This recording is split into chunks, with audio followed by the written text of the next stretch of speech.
Hi, welcome back to Aboard Sea Oasis. I have featured Jones Island on this channel quite a few times, and each and every time there's a surprise element in the video, and this time is no different. Most of us do not perceive danger in something that we have done many times before. And I'm sure the man in this story didn't either.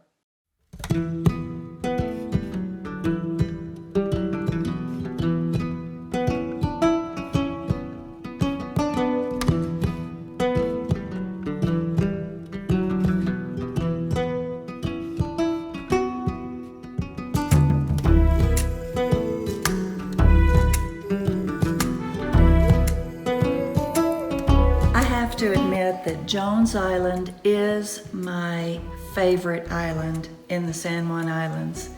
I love to visit it.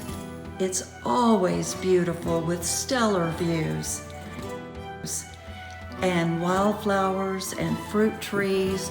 And I think if I could build a home on an island and have it to ourselves, it would either be Jones Island or Mesa Island.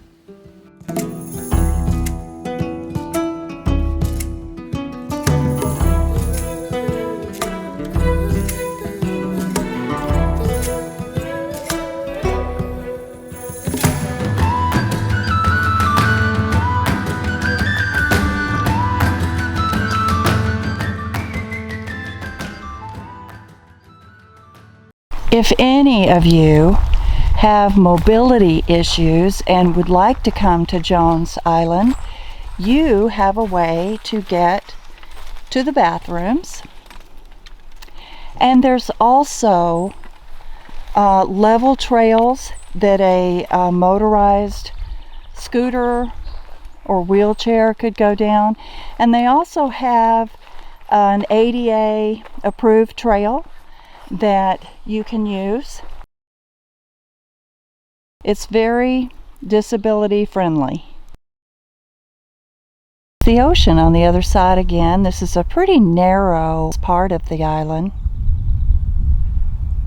To our left from this view would be Orcas Island.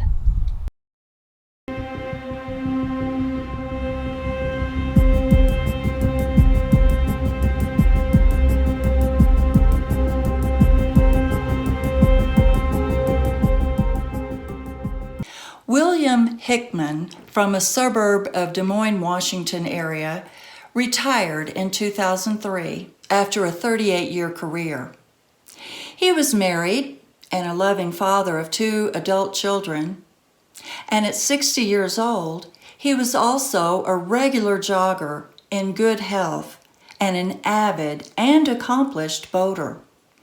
William had made numerous trips on his boat over the decades, including trips to British Columbia and Alaska. He also loved to fish and share his catch with family and friends. And by all accounts, he was a very likable, happy person that was quick to smile. On June 29, 2007, he decided to boat alone from Bedwell Harbor on South Pender Island in British Columbia to Jones Island, Washington. That afternoon was the last time his wife heard from him. She had reported him missing after giving him ample time to make another update call. A Coast Guard patrol boat was immediately dispatched to Jones Island and found his 38-foot bayliner anchored and unattended. His dinghy was neatly tied at the dock nearby, and everything seemed in order. A Coast Guard helicopter did an aerial search along with search dogs on the ground and divers searching the cove. Mr. Hickman was not found.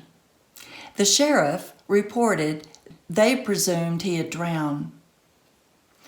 1 year, 1 month, and 22 days later, archaeologists from the Burke Museum were on Jones Island searching for find information about diet, behavior, and activities and history of indigenous natives that once lived there.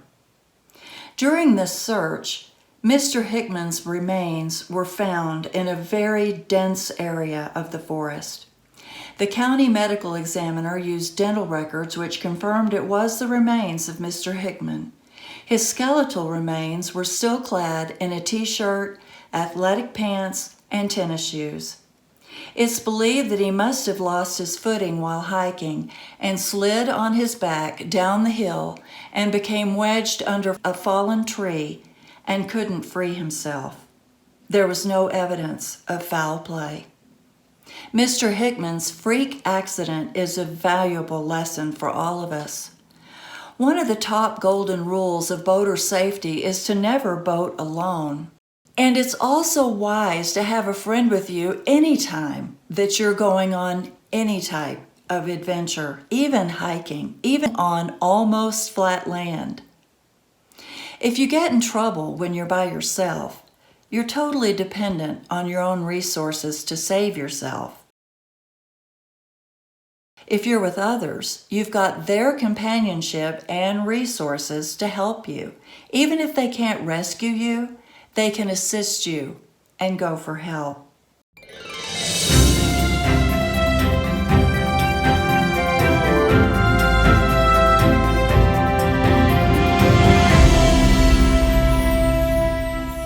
What else do we have to do before we can spend the rest of the summer up in Canada? I need to finish servicing the water maker, the pump on it. Need to make sure we're full of fuel, groceries. We got to get the arrive can set up before we go for announce our arrival. I've set up the app for me. Or have you set up the arrive can app for you? No. Okay. So that pump, is that a water pump that you want to have an extra of so that we don't run out of water? Yeah, and I've got to order a backup fresh water pump just so if ours, because we need a spare. Because if the water system goes down because of a fresh water pump failure, it's pretty much a disaster for cruising because you can't shower, you can't use the toilet, you can't do anything. I want you to be able to shower and use the toilet.